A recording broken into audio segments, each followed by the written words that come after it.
Chris Duffin at Elite Performance Center here. I'm sitting down with IFBB Pro Amit Sapir.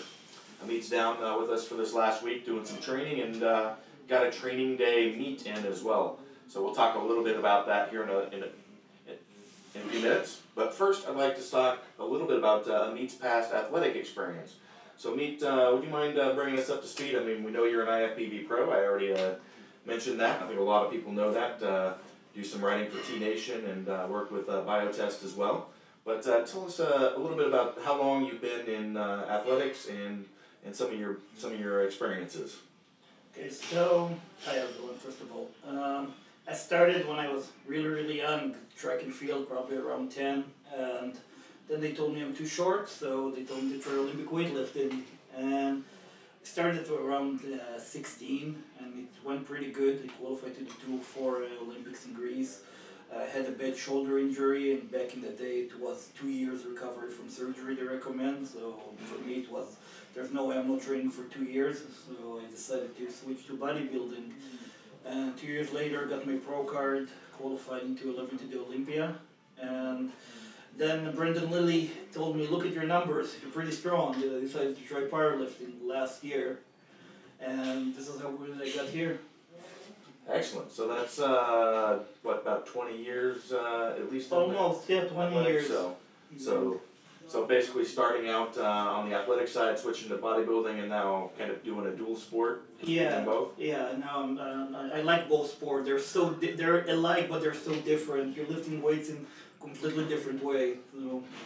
So I've had a lot of questions about my diet, both on all the social media and YouTube, because recently I did a photo shoot just a couple months back after dieting down for a while, and I haven't answered a lot of questions. People want to know, what diet did you do?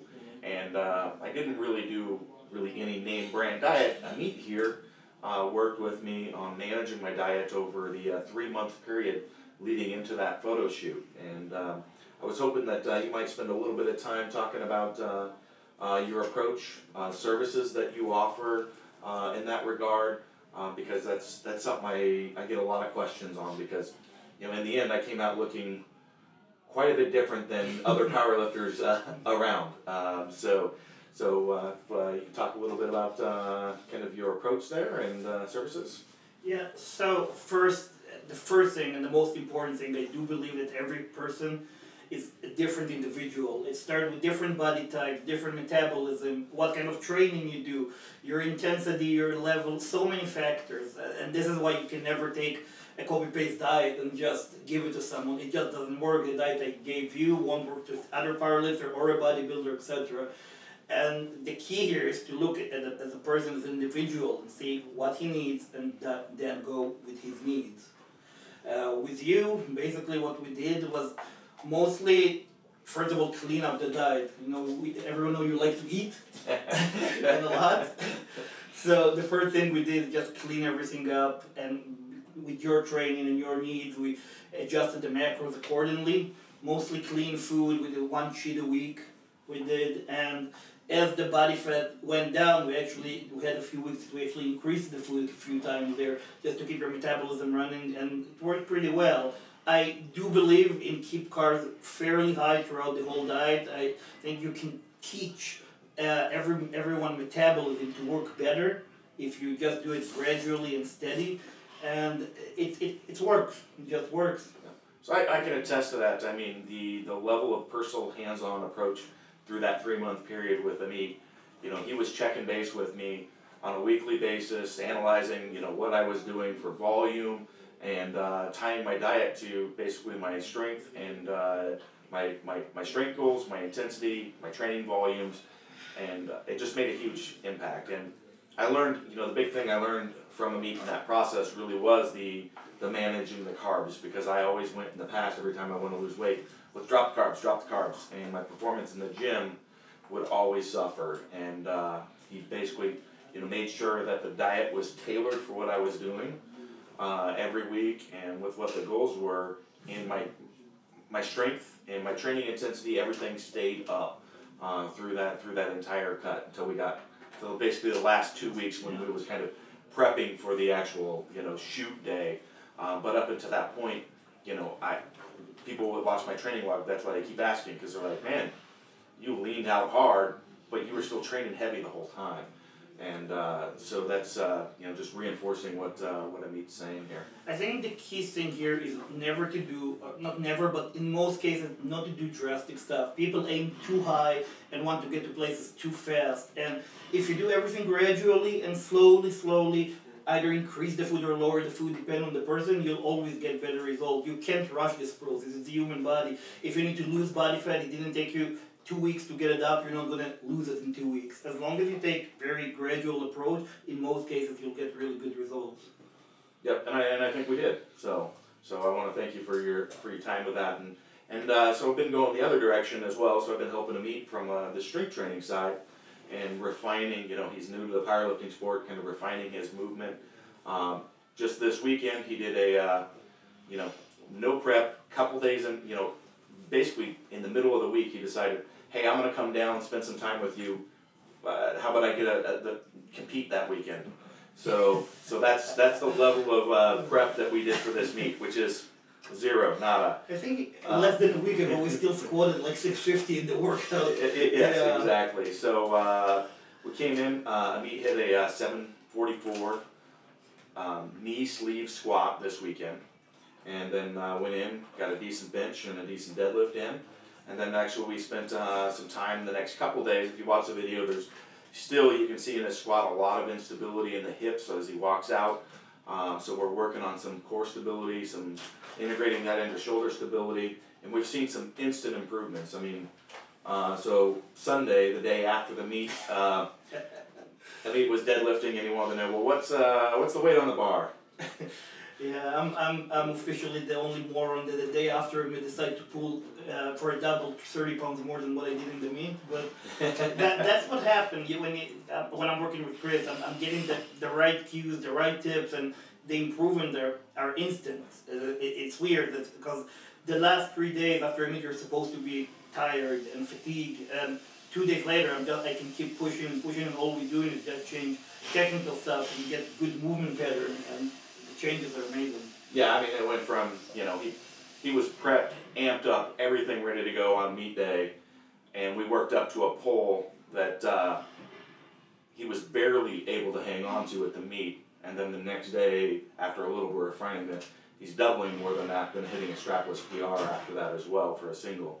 And then today we worked on some core stabilization drills, and then walked in and said, well, let's work on cleaning up our walkout. And how many walkouts did we do today? Like almost 10 single with 705 or something? Something like that, yeah. And it looked like it was 150 pounds less. I only caught it on my iPhone, so we'll dump this into the video here in a little bit, but apologize for the quality. We weren't actually planning on shooting any of the training stuff, but we'll get that in there, and you can definitely see a pretty distinct difference. There's still further refinement we're gonna continue to make on that. So it's interesting for me because my worst thing is my walkout. Like, I know I can squat so much more if I can just fix it. And today, first time I got under a heavy weight, I'm like, okay, that's not that bad. And I'm optimistic. We're going to peak in 7 weeks, and we're expecting good things. What kind of good things? Well, I'm aiming for the all-time world record. We still need to decide if it's 198 or 220, but we'll see. See, I like, this is why I like Amit. He comes to me before his first meet, which was it 2 to 3 weeks before TPA, and says, well, I've never done a meet before, but I want to set the world record. So I like those goals. We hit it, and we're going to do the same thing again. Yeah. So it works well. Amit helps me shore up some weaknesses that I've got on both hypertrophy training and diet, and we're working the other direction as well. So I think we're doing good things. Yeah, we're a good team.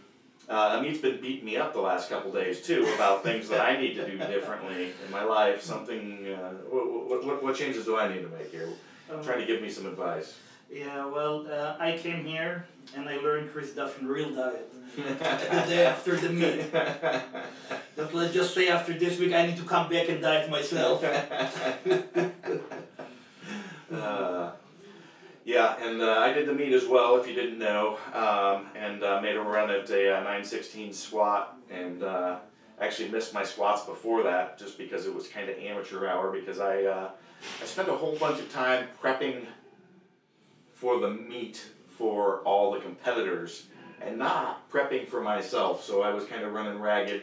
Amit got to see that as well. It's insane. The guy is a week before a meet and all he's doing is running around. The day of the meet is getting up at 7 in the morning, taking his kids to school, doing this, doing that, and about 20 minutes before he needs to squat, oh, maybe I need to start to warm up.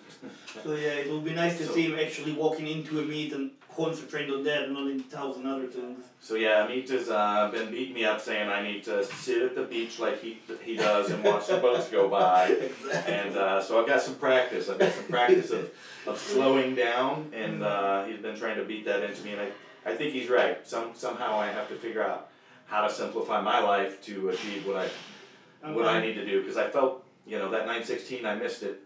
But I know I've got it if I just wasn't. The strength is there. It was so clear, and like for me, when I'm looking from the side, like if this dude just take 2 steps back and concentrate on himself, it's not going to be 916. It's going to be 950 or more. So I'm gonna try to listen. We're gonna see what we can pull off. So, Amit, do you got anything else that you want to share with the viewers on our channel? Things that you've learned in this process, or just in general in the sport? I think for me, when I'm doing both sports, this, in my opinion anyway, the powerlifting workout is much more of a sport, a lot more real, a lot harder training. And the nice thing of it, because I'm coming from the bodybuilding side, I honestly believe that any powerlifter can look good and be strong. It doesn't have to be a choice. I think if more powerlifters will understand how much the diet can actually contribute to their performance on the platform, they'll be amazed. And it's weird for me to see from the side, because I see people that train so hard and put everything in it, but they take something so important like nutrition and like ignore it completely. And it's something that can be changed, and there's no need to choose. You can look strong, you can be strong.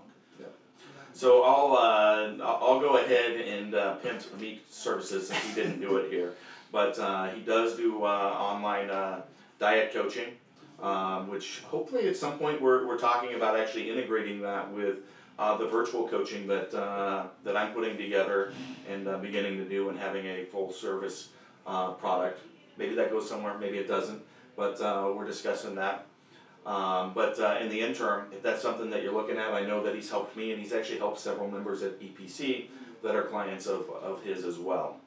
So just I'll throw that out there for him, because it is something that he does a tremendously good job at. Thank you. I also want to thank Amit for recognizing some of the unique stuff we've got going here at EPC. He's posted about it on social media, and definitely he's making the time to come down here along with some of the other top athletes. And so I want to thank you for recognizing what we're doing here is unique.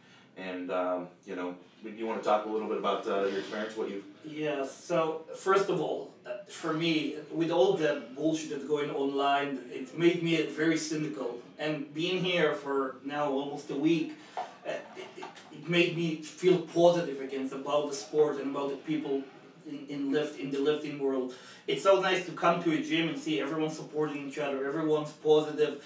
It warms the heart to know that there's still this side of the sport. It's not just the stuff we're seeing on the internet. And I'm doing this sport, powerlifting for a few years, bodybuilding, weightlifting, and I saw my fair share of people in the sport. And if anyone needs to learn movement and to learn how to live, this is the place to be. Like, I'm going to pimp Chris here now and say, like, if you need to improve your squat or your lifting, this is where you want to be. Worth to come here for a week and just hang out and learn from him and understand the atmosphere, because I don't think I saw it in any other gym I've been, and I've been in a few gyms around the world. Thank you, mate. I appreciate that. I know that you have had your fair share in the athletic time spent working at a lot of different places, so that means a lot to me.